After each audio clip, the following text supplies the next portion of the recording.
안녕하세요. 저 오늘은 회피형들아, 연애할 때 너희가 왜 나쁜지 말해줄게 라는 제목으로요. 연애할 때 회피형과 사귄 후에 정신적 피해를 호소하는 분들이 많아요. 그래서 이 정신적 피해를 호소하는 그 분들의 심정을 대변하는 시간을 가져보겠습니다. 자, 저는 상담을 하면서 모든 애착 유형의 전남친, 전여친을 상대하고 있어요. 누구의 전남친, 전여친이요? 내담자. 내담자의 전남친, 전여친을 이들을 상대로 내담자에게 직접 피드백을 합니다. 자, 내담자분이 상대방한테 반응이 오잖아요. 그럼 이 반응한 거를 제가 받아. 그래서 제가 여기다가 피드백을 드리고요. 피드백 받은 내용으로 상대방한테 대처를 잘해서 이 결과가 좋으면요, 이게 제외 성공이야. 이게 관계 회복이 되는 거지. 자, 이럴 경우 내담자가요, 회피형이고 상대방이 불안형일 경우에는 제외 기간이 빨리 돼. 제외가 빨리 돼요, 비교적. 이 사람이 불안 성향을 띠고 있기 때문에 얘가 뭔가 조치를 취하게 되면 반응이 빨리 온단 말이에요, 여기는. 하지만 거의 모든 내담자분들은 이번 연애에서만큼은 불안 성향을 띠고 찾아옵니다. 원래 불안형인 분도 계시지만요, 헤어질 때 보면 나는 어느새 불안형이 되어 있어. 나 원래 안정형인데? 나 원래 회피형인데? 이렇게 말씀하시는 분들도요, 누굴 만난다? 골수 회피형. 뼛속까지 회피형이신 분을 만나잖아요. 그러면 이 불안형이 될 수밖에 없어. 내가 이상한 게 아니에요. 나 정상이야, 정상. 정상. 내가 멘탈이 약해서 그런 게 아니야. 나는 정상이라고 보시면 되고요. 그래서 이번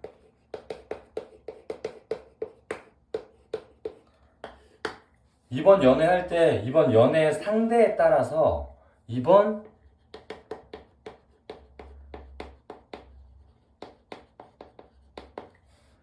연애 기간 동안 많은 일시적으로 변할 수 있어요.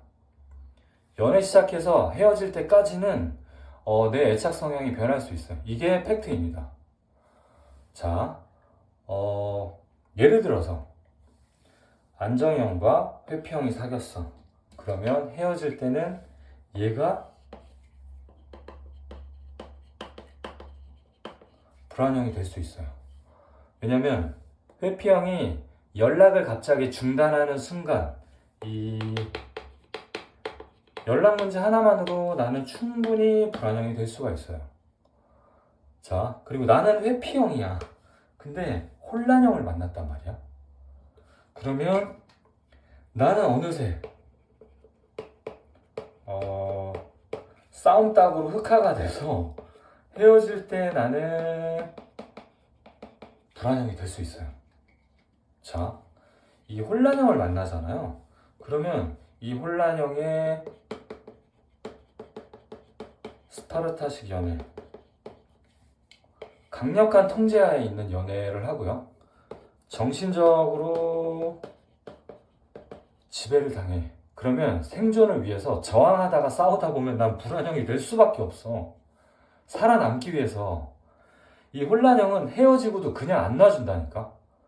계속 연락이 와서 마음을 흔들어 놉니다. 그래서 불안형이 된 나는 뭐야? 회피형일 때 혼자 있는 게 편했잖아. 혼란형과 사귀고 나면 이 불안형이 뭐가 돼? 유기불안에 시달려. 이제 여기 시달려갖고 이제 혼란형이 연락이 오면 반가워서 마음이 흔들리고 또 헤어져야겠다를 반복해. 그래서 이럴 때도 여기에서 벗어나기 위한 상담을 하는 경우도 많아요. 자, 이 현상은 회피형이요, 극심한 스트레스를 받는 상황이 닥치게 되면 기존의 방어적 자세를 버리고 불안형이 될 수 있어요. 이거는 연구 결과라고 보시면 돼요. 이게 팩트이고요. 그래서 이런 식으로 이번 연애 상대에 따라서 내 원래 성향과 상관없이 헤어질 때는 불안 성향을 띨 수 있다. 이렇게 알고 계시면 됩니다. 또 제가 상담을 하다 보면 회피형과 장기 연애를 하신 분들의 공통점이 있어요. 저희 업체 기준으로 말씀드린 거고요.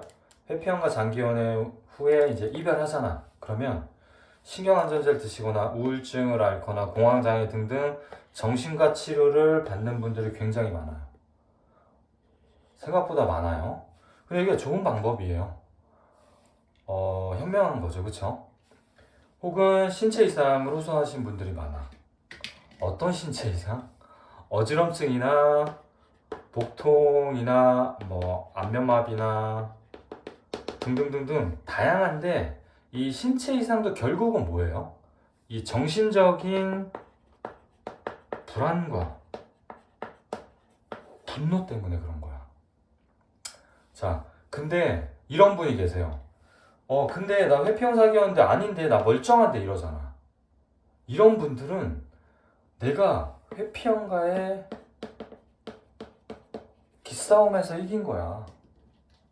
그리고 연애 기간 내내 나의 연애 주도권이 더 높았다 라고 할 수 있고요. 이런 분들은 무슨 형이야? 이런 분들은요, 그냥 불안형이 아니야. 자존심 센, 이 자존심이 센 불안형이거나 혹은 혼란형이거나, 혹은 이런 경우도 있어요. 회피형과 회피형이 만나는 경우가 있어. 간혹 가다가 잘 안 만나. 이 조합은 보기 어려워. 근데 이런 경우가 있단 말이에요. 그래서 골수 회피형, 회피 기질이 더 센 사람을 만나잖아. 그렇게 되면 이분은 헤어지고 나서 멀쩡해. 근데 이분은 불안형이 돼 있는 거지. 자, 그래서 보통은 회피형과 사귀었는데 나 멀쩡하다라고 하신 분들 있잖아요. 그래서 헤어질 때 회피형인 줄 아시는 분들 되게 많아요. 그러니까 자존심이 센 내가 불안형이다. 자존심이 굉장히 세. 앉으려고 해. 찍어 누르려고 그래. 그래서 회피형이 살아남을 수가 없는 거지. 자존심 센 불안형이거나 나는 혼란형이었다. 이 둘 중에 하나야, 무조건. 아시겠죠? 자, 지금부터 이제 골수 회피형들이 연애할 때 왜 나쁜지에 대해서 말씀드리도록 할 건데요. 이제 자, 제가 드린 말씀은요, 회피형분들이 인격적으로 문제가 있다라는 얘기는 아니에요. 연애할 때만. 연애라는 건 뭐야? 애착 대상한테만, 얘한테만 이런 짓을 한단 말이야. 밖에 나가면 멀쩡해 성공하고 돈 많이 번 사람들도 굉장히 많아요. 근데 연애할 때만 애착 대상한테만 회피형 행동을 하기 때문에 그 행동은 반드시 나쁜 거예요. 그래서 그 회피형 피해자의 심정에 대한 얘기를 지금부터 해드릴게요. 그냥 편하게 들어주시면 됩니다. 회피형 피해자의 혼잣말. 나는 지난 9개월 동안 너랑 사귀면서 점점 불행해졌어. 네가 헤어질 때 나한테 우린 어떻게 해도 안 될 사이야 라고 했을 때 순간 도대체 내가 뭘 그렇게 잘못했지? 라는 자책과 배신당했다는 그런 느낌을 동시에 받았거든. 너 때문에 심리적으로 무너지기 시작하면서 내 스스로에게 의문을 품기 시작했어. 내가 문제여서 이런 대우를 받는 걸까? 어디서부터 잘못된 거지? 이렇게 끊임없이 자기 불신을 유발하고 내가 나를 못 믿겠다고 나는 절망감이 커져갔다고. 근데 넌 데이트 폭력을 하거나 폭언한 것도 아니야. 그것보다 더 교묘하게 고문하고 자취도 남기지 않고 날 괴롭혀왔어. 그리고 날 힘들게 방치해놓고 또 이별 통보를 해버린 거라고. 우린 싸운 적이 거의 없었잖아, 그치? 네가 불만 표시를 각 잡고 한 적이 없었잖아. 그러니까 네가 뭘 원하는지, 뭘 싫어하는지 나는 제대로 알 수가 없었고, 넌 항상 나 상관없어, 아무거나 괜찮아, 이런 식으로 긍정 답변을 해줬어. 그래서 나도 네가 내 마음과 비슷하다는 뉘앙스로 긍정 신호를 줬었잖아. 그래서 그걸 믿었는데 너가 말한 대답이 안 지켜져서 왜 그때 그렇게 괜찮다고 했어? 라고 물으니까 그때는 매 순간 진심이었다라고 했잖아. 그래. 넌 한 번도 허황된 말을 하지 않았고 약속도 항상 지킬 수 있는 만큼만 했어. 그래서 더 믿을 수 있었지?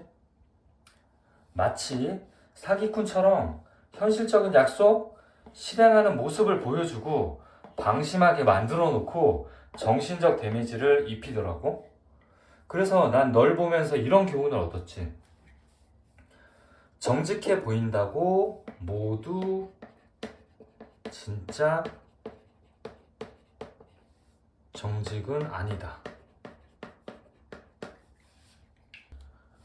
처음부터 너는 네 성격이 한 번에 푹 빠지는 성격이 아니어서 좋은 사람인지 천천히 알아보자라고 하면서 넌 살아오면서 거짓말하지 않았고 다른 사람한테 피해도 끼치지 않았고 남 험담한 적도 없고 네가 한 말 지키지 않은 것도 없었고 주저리 홍보하길래 좋은 사람인가 보다 그런가 보다 했단 말이야.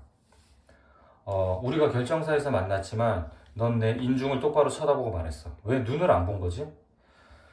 난 한 분의 관심만 필요하다. 정말 함께 오래 할 수 있는 한 분만 원한다. 약간 지금은 호감 이상의 감정인 것 같다라고 말도 했었잖아. 근데 이 말을 나한테만 했다는 식으로 말했잖아, 너. 이게 중요해. 너 이런 뉘앙스로 얘기했잖아, 그치? 그리고 스킨십도 잘 맞는 사람이 좋다면서 서로 자주 만나보고 더 깊게 알아야 많이 알게 되는 부분이다. 맞는지 안 맞는지 경험해봐야 알 수 있다. 그리고 내가 너를 좋아하는지 그래야 알 수 있다. 이렇게 솔직하지만 부끄러워하면서 말하길래 나는 그 말을 듣고 너도 내가 마음에 들고 더 가까워지고 싶나 그런가 보다 했다고 나는. 나도 네가 싫지는 않았고 내 외적 이상형이어서 스킨십도 하게 되고 잘 지냈는데 너는 사귀자는 말을 안 하는 거야. 여기서 나는 또 나 가지고 노나? 날 가볍게 생각하는 거 아니야? 자존감이 무너졌지만 네가 한 말이 생각나더라. 보통 연애할 때 썸 한 달 이상 탄다고 했던 말이 생각나서 내가 너한테 물어봤잖아. 썸을 한 달 정도 타고 마음을 정하는 거야? 라고 물어보니까 그렇다 라고 해서 나는 네가 한 달 썸 타고 나한테 사귀자고 고백할 것이다 라고 확정적으로 들었다고. 그리고 네가 만나는 내내 잠자리에서도 사랑스럽게 나 쳐다보고 웃는 모습 예쁘다, 세상 다 얻은 것 같다, 날 좋아해주는 모습 보면서 나는 안심하고 있었는데 한 달이 지나도록 너는 사귀잔 말을 안 했잖아. 참다 못해서 내가 우리 사귀는 거 아니야? 라고 하니까 자, 회피형분과 사귀잖아요. 우리 사귀는 거 아니야? 우리 무슨 사이야? 이런 말을 꼭 내 입으로 먼저 하게 만들어요. 회피형분들은. 너는 이렇게 얘기했지? 난 마음의 준비가 아직 안 됐다. 하지만 우린 대화가 잘 통하고 잘 맞는 것 같다. 자라고 해서 내가 이럴 거면 우리 헤어지자 했잖아. 이렇게 내가 어떻게 사귀냐고, 그치? 그러니까 네가 우리가 안 사귄 건 또 뭐냐? 생각해보니까 우린 사귄 게 맞았네 해서 사귀게 된 거잖아, 그치? 야, 살다 고백을 이따위로 받고 사귀는 건 네가 처음이었어. 너 뭐 되니? 나 혼자 안 달라서 사귀는 모양새가 되는 거잖아. 이때까지도 난 네가 회피형인지 몰랐어. 나는 성향 자체도 몰랐어. 나도 자존심 다 버리고 그렇게 널 만나기 시작했는데 근데 이때 이후로 네 태도가 변하더라. 나는 그냥 너 출근할 때 연락 한 통, 퇴근하고 연락 한 통 해달라고 한 것뿐이야. 우리가 사귀는 사이잖아? 함께 한다는 느낌을 받고 너랑 연결된 기분을 느끼고 싶은 것 뿐이었어. 그런데 너는 늘 내가 말한 메시지를 이해하지 못하고 무시했어. 왜 이런 말을 하는지 근본적으로 공감 자체가 안 되는 것 같았어. 내 입장에서는 네가 날 그만큼 안 사랑해서 그런다고 밖에 생각이 안 드는 거야. 너의 태도가 그렇잖아, 그치? 그리고 너는 나랑 가까워지는 거를 절대 인정하지 않았어. 나는 그냥 연락하고, 응? 너랑 만나서 즐거운 시간 보내고, 너로 인해서 행복 느끼고, 맛있는 거 같이 먹고, 남들처럼 그냥 연애하고 싶었던 것 뿐이었어. 너는 내 욕구를 성격적 결함으로 생각하고, 너한테 의지하는 사람으로 인식하면서, 네가 나한테 얽매여서 무슨 감옥살이 하는 것처럼 숨막혀 하더라. 너는 비밀이 있으면서도 뭐든 확실하게 말을 해주는 법이 없어. 그리고 너는 자립부심이 너무 강해. 그래서 독립적인 사람이란 느낌을 주려고 항상 나한테 어필하는 것 같았어. 세상은 혼자다. 친구, 연인보다는 내가 제일 중요하다 이런 식으로. 그래서 결국은 내가 생각해보니까 이게 너한테 의지하지 말라는 얘기잖아 이게. 그치? 너는 사랑한단 말을 잘 하지 않고 그런 감정이 있음을 암시만 하는 행동만 하면서 직접적으로 확실한 애정 표현을 잘 안 해주는 것 같아. 그리고 한 번씩 전 여친 얘기를 꺼내면서 나를 간헐적으로 불안하게 만들고 나의 사소한 단점들까지 유심히 들여다보면서 내 언행, 옷 입는 방식, 식습관, 라이프 스타일 등 마음에 들지 않는 모든 일상적 행위들에서 나를 왜곡된 관점에서 바라본다고. 이유가 뭘까요? 직접 사랑한다라고 암시만 하고 전 여친 얘기 꺼내서 불안감을 조성하게 만들고 그 다음에 나의 단점들을 왜곡된 관점에서 바라보고 다 이게 거리두기를 하기 위해서입니다. 자, 걱정스러운 점은 이런 비생산적인 사고방식이 무의식적으로 나오는 것 같더라, 너는. 그래서 가끔씩 나를 즐겁게 해주고 네가 노력한다 해도 나는 해소되지 않은 불만이 계속 남아있을 수밖에 없는 거지. 그래서 너랑은 속 시원하게 의사소통된 적이 단 한 번도 없어서 더 불만족이 계속 남아있을 수밖에 없는 거야. 너는 처음에는 다정하게 다가와서 친밀하게 연대감을 형성해놓고 이 사람 내 편이구나 라고 믿게 만들어 놓고 그러다가 별 이유 없이 연락을 끊거나 내 존재를 투명인간 취급하고 카톡 연락도 잘 이어오다가 어느 날 갑자기 일십하고 평소에 늘 챙겨주다가 어느 순간 슬쩍 빠져서 나 혼자 남겨두고 내가 왜 그래? 라고 하면 나보고 알아서 생각해야 될 문제다라고 선 긋고 너 만나서 내가 불안이 생기니까 부정적 증거만 확대 해석하게 된다고. 너는 내 진심 어린 사랑을 오염시켰다고. 조용히 너를 의심하게 만들고 내 감정은 무너져가고. 친구들이나 지인들한테 말하잖아? 너 만나는 나보고 미친 X래. 지팔직권인데 왜 만나니? 주변에서 다들 헤어지라고 하고 나는 혼란 상태고 난 너 이미 사랑했잖아. 사랑하잖아 지금도. 그나마 내가 할 수 있는 일은 기다려봐야지 하고 지켜보겠다고 선언하는 일이라고. 지켜본다는 말은 불확실성을 그대로 수용하지 않고 나는 좀 더 본다라고 말하는 정도의 내 주도권을 행사하는 거라고. 원인을 찾으려 하기보다 조금 더 길게 상황을 관찰하고 이게 내가 할 수 있는 지금 전부니까. 이러려면 주변 정보나 주변 감정들 모두 믿지 않고 일단 보류하는 태도로 지내야 한다고. 결론은 나는 어떻게 돼? 나는 고립된 거야. 너 만나서 나는 귀 막고 흐린 눈하고 너한테 일정 구간 끌려다닐 수밖에 없다고. 안 그러면 너랑 헤어지게 되니까.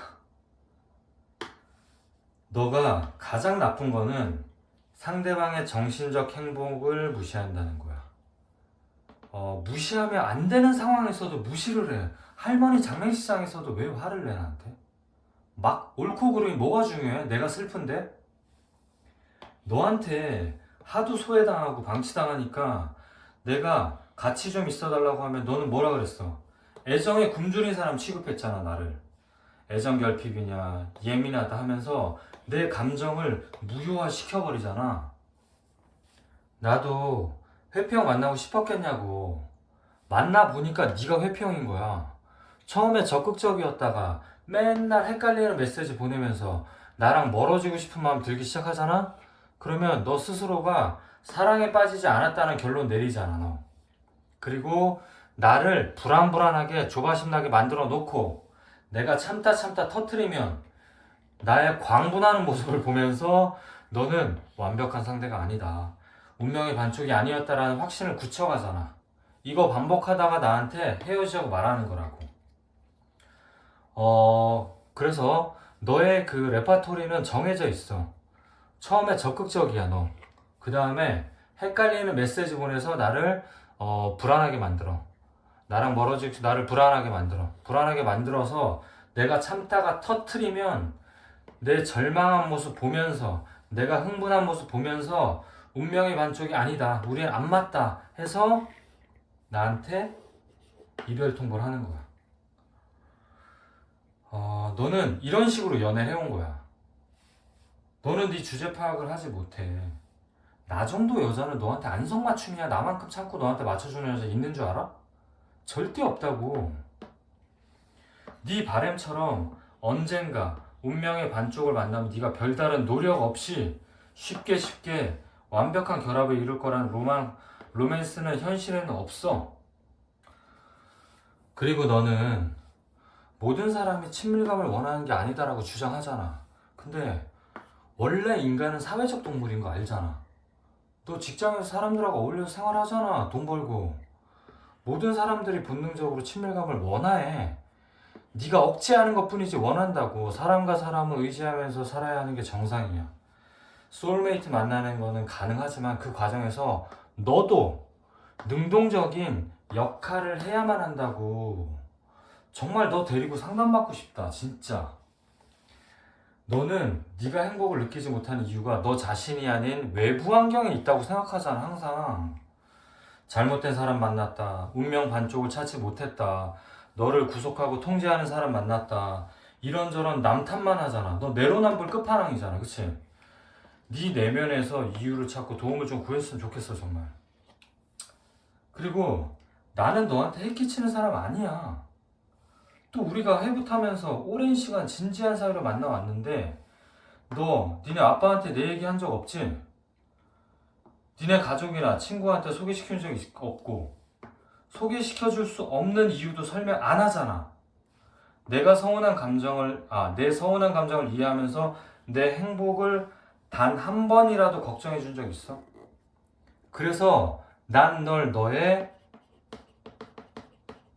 우선순위에서 최하위였어. 이게 얼마나 큰 상처인 줄 알아? 내가 너 걱정해 주잖아. 그러면 넌 평가를 하잖아. 그치? 그때 전후 사정이나 상황 그런 거 안 따지고 딱 그 사실만 뽑아서 단정 짓고 판단해버리면서 나한테 맞잖아 하잖아. 그치? 맞긴 뭐가 맞아. 내 기분이 거지 같은데. 내 사소한 기분, 내 감정은 안중에도 없잖아, 너. 이게 눈치가 없는 거야. 너 센스도 없어. 넌 근본적으로 듣기가 안 돼. 입력 불가야, 너한테는. 그리고 너 5분 전에 네가 말한 거 있지? 얘기한 사실조차 없다고 바락바락 우기면서 네가 기억 왜곡해서 나를 정신병자 만들잖아. 그리고 식당 가서 남이랑 의견 충돌 생기잖아? 주변 눈치 보면서 남의 편 들잖아. 내 편 안 들잖아, 너. 나를 제외시키고. 이때 나 엄청나게 소외감 느껴. 굉장히 상처받았다고. 내가 너한테 당한 거 생각하면 7박 8일을 얘기해도 모자라. 자, 이쯤 되면 내가 너를 덜 좋아하는 수밖에 없는데 그게 또 잘 안 된다. 네가 자꾸 답답하게 하고 안달나게 하잖아. 네 생각나게 만드니까 내가 너를 너무 좋아한다고 또 착각하게 만든다? 이것도 너 제주라면 제주다, 야. 참, 나 웃기지도 않아. 자, 사실 회피형분들은요,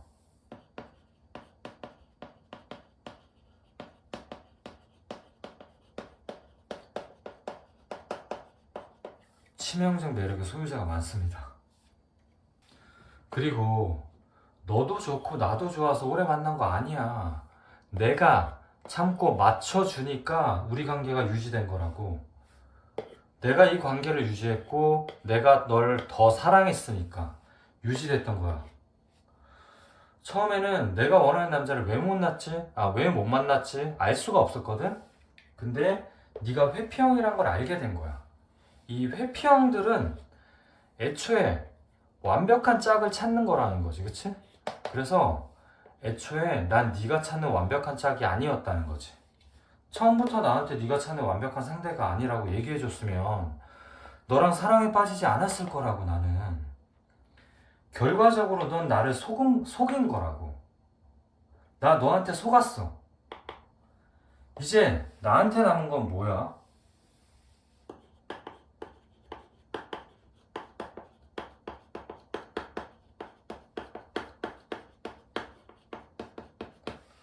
너와 함께한 시간뿐이라고. 이게 흔적이고 고통 기억이고 내가 기억상실증 걸리지 않는 한 상처로 남아서 계속 통증을 일으킨다고. 나보고 이제 어떻게 살라고. 너는 나를 잃음으로써 두 사람이 만나서 서로 성격적 한계를 극복해서 사랑이라는 희열을 맛볼 기회도 잃어버린 거야. 원래 사랑은 커플이 만나잖아. 그러면 이걸 극복해야지 그 다음에 우리가 안정감이란 걸 얻게 되는 거야. 그래서 이 안정감이 있는 상태에서 편하게 서로 믿고 각자 생활을 더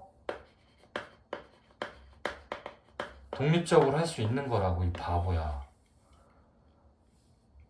혼자 독립적으로 생활한다고 독립이 되는 게 아니고 서로 이 성격적 한계를 넘어서 서로 안정감을 얻고 나야지 진정한 독립적으로 진짜 독립적으로 안정감을 느끼면서 있을 수 있는 거라고, 이 바보야. 너는 만나면 만날수록 내 단점만 찾아냈고 내가 잘해주는 날에도 심지어 나의 가치를 낮게 평가했잖아, 그치? 너는 네 유대감에 대한 혐오를 헤어진 뒤에야 떨쳐내잖아. 방어 기제도 그때 내려놓잖아, 그치? 그제서야 다시 내가 잘해주고 사랑했던 감정을 느낄 수 있고 나의 고마웠던 점들이 생각나잖아. 자, 그런 날이 오면 용기 내서 나한테 연락해서 진심으로 사과해라. 그게 너를 사랑해줬던 사람에 대한 예의란다. 자, 여기까지 회피형 피해자의 혼잣말에 대해서 전체 영상을 마무리하고요. 끝으로 회피형 피해자들의 절규 대화 몇 가지가 있는데 감상하고 마무리하겠습니다. 긴 영상 시청해주셔서 감사합니다. 바로 보실게요.